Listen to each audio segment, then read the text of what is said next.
வணக்கம். சிவன் மாந்திரீகம். இந்த மாந்திரீகத்தில் வசியம் செய்யும் மாந்திரீக ரகசியத்தை பற்றி பார்க்கலாம். வசியம் என்னவே ஆண் பெண் வசியம், பெண் ஆண் வசியம், சர்ப வசியம், தொழில் வசியம், விலங்கு வசியம், வியாபார வசியம், குடும்ப வசியம், ஜனவசியம், தனவசியம், ராஜவசியம். வசியம் சொன்னாவே பல வகைப்படும். அதில் இப்போ பார்க்கக்கூடியது ஆண் பெண் வசியம். ஆண் பெண் வசியம் செய்யணும்னு கேட்டிங்கன்னாக்கா, முதலில் ஆணுக்கும் பெண்ணுக்கும் ஏற்பட்டிருக்கக்கூடிய பிரச்சனை எதுவாக இருந்தாலும் அந்த பிரச்சனையிலிருந்து அவங்கள முழுசாக கொண்டு வரணும். அது மட்டும் இல்லாமல் ஆண் பெண் குடும்ப பிரச்சனை, வாழ்க்கையில் ஏற்படக்கூடிய பிரச்சனை, பொருளாதாரத்தில் ஏற்படுற பிரச்சனை, இல்லை இருவருக்கும் ஏற்படக்கூடிய கருத்து வேறுபாடுகள், இது எதுவாக இருந்தாலும் ஆண் பெண் வசியம் செய்யும்போது சில விதிமுறைகள் இருக்குது. ஆண் பெண் வசியம் வந்துட்டாவே பிரிஞ்சிருக்கிறவங்களவே வசியம் செய்கிறது வேற. ஆண் பெண் வீட்டுக்குள்ளவே இருப்பாங்க, ஒருத்தரை ஒருத்தர் புரிந்து கொள்ள முடியாமல் ஒற்றுமை இல்லாமல் இருப்பாங்க. கணவன் பேச்சை மனைவி கேட்க மாட்டாங்க, மனைவினுடைய பேச்சை கணவன் கேட்க மாட்டார்.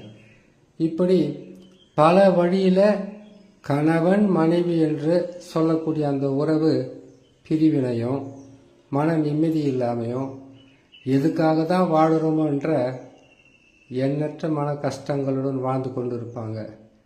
அவங்களுக்கு மாந்திரீகம் செய்து வசியம் செய்யக்கூடிய சில ரகசிய மந்திரம், எந்திரம், பூஜை விதிமுறைகள் இருக்குது. மாந்திரீகத்தில் பார்த்தீங்கன்னாக்கா கரு மாந்திரிகன் ஒன்று இருக்குது, உரு மாந்திரிகன் ஒன்று இருக்குது. அதுக்கப்புறம் கேட்டிங்கனாக்கா கரு மாந்திரிகன்றது சகல பிராணிகளுடைய பித்துப்பை, பிச்சு, அதனுடைய குடல், அதனுடைய ஊன், இது எல்லாமே எடுத்து கருவாக உருவாக்குவது. இதில் தனிப்பட்ட முறையில் இருக்குது. ஐங்கோல மை இருக்குது. அதுக்கப்புறம் பார்த்தீங்கன்னாக்கா உங்களுக்கு குழி தைலம் இருக்குது. பல வழியிலும் பல வகையான மையம் இருக்குது. இது எல்லாமே ஒரே நேரத்தில் பயன்படுத்தி வெற்றி காண்றதில்ல. இது எல்லாம் சேகரித்து வச்சுக்கிட்டு தான் நாம் மாந்திரீகத்தை செய்ய முயற்சி செய்யணும். இது மாதிரி இருக்கும்போது ஒரு ஆணுடைய ஃபோட்டோ, ஒரு பெண்ணுடைய ஃபோட்டோ இருந்தாவே வசியம் செய்திடலாம். எப்படி செய்யணும்னு கேட்டிங்கன்னாக்கா, வசியம் செய்யணும்னு நீங்கள் முடிவு பண்ணிட்டாவே வசியத்துக்கு உண்டான மந்திரங்களும் வசியத்துக்கு உண்டான எந்திரங்களும் அந்த எந்திரத்துக்கு உண்டான எழுத்துக்களுக்கு மை தடவுறதுக்கு உண்டான மையம், இது எல்லாமே நாம் தயார் நிலையில் வச்சுக்கிட்டு இருக்கணும். ஆண் பெண் வசியம் செய்யணும்னு கேட்டிங்கன்னாக்கா வெள்ளிக்கிழமை செய்யலாம், வியாழக்கிழமை செய்யலாம், புதன்கிழமை செய்யலாம், திங்கக்கிழமை செய்யலாம்.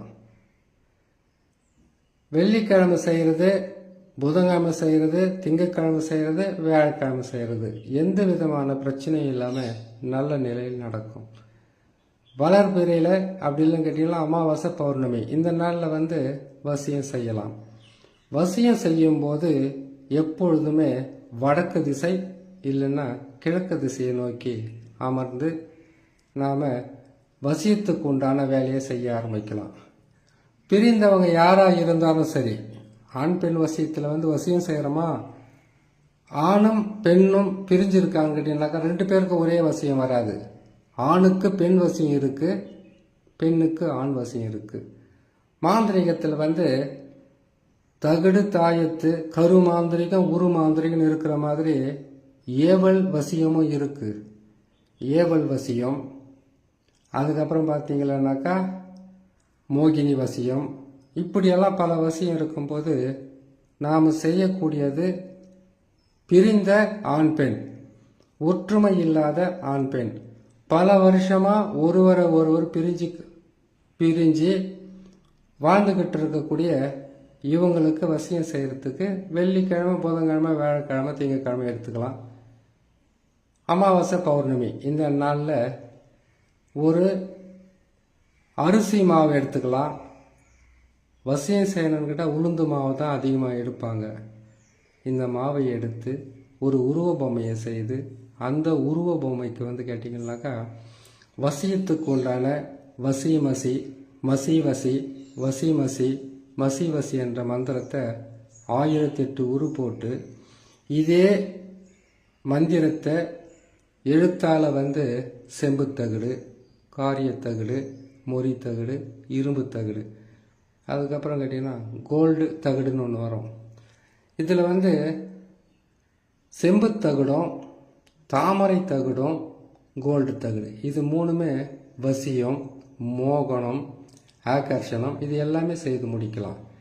அப்படி செய்து என்ன செய்யணும்னு கேட்டிங்கன்னா அந்த தகடை சிறுசாக வெட்டி அதில் எந்த ஆண் எந்த பெண் பிரிஞ்சிருக்காங்களோ அவங்களுடைய பேரை அதில் எழுதி, அவங்களுடைய குலதெய்வம் அதில் எழுதி, அதுக்குண்டான வசிய மைய அதில் தடவி, அதுக்கு வசி மசி, மசி வசின்ற மாந்திரீக எழுத்தவை மந்திரத்தை 1008 உரு போட்டு முதலில் அந்த எழுதின தகடவை நாம் திருநீரால் சுத்திகரிக்கணும். அதுக்கப்புறமா பன்னீரால் சுத்திகரிக்கணும். அதுக்கப்புறமா மஞ்சள் நீரால் சுத்திகரிக்கணும். சுத்திகரிக்கும் போது இந்த மந்திரத்தை நாம் உரு போடணும். 1008 உரு போட்டு வடக்கு திசை அல்லது கிழக்கு திசை. செய்யக்கூடிய நாள் வெள்ளிக்கிழமை, புதன்கிழமை, வியாழக்கிழமை, திங்கக்கிழமை சொல்லியிருக்காங்க. அதிகாலையில் பிரம்ம முகூர்த்தத்தில் செய்யலாம், இல்லைன்னா நல்ல நேரத்தில் எப்போ வேணாலும் செய்யலாம்.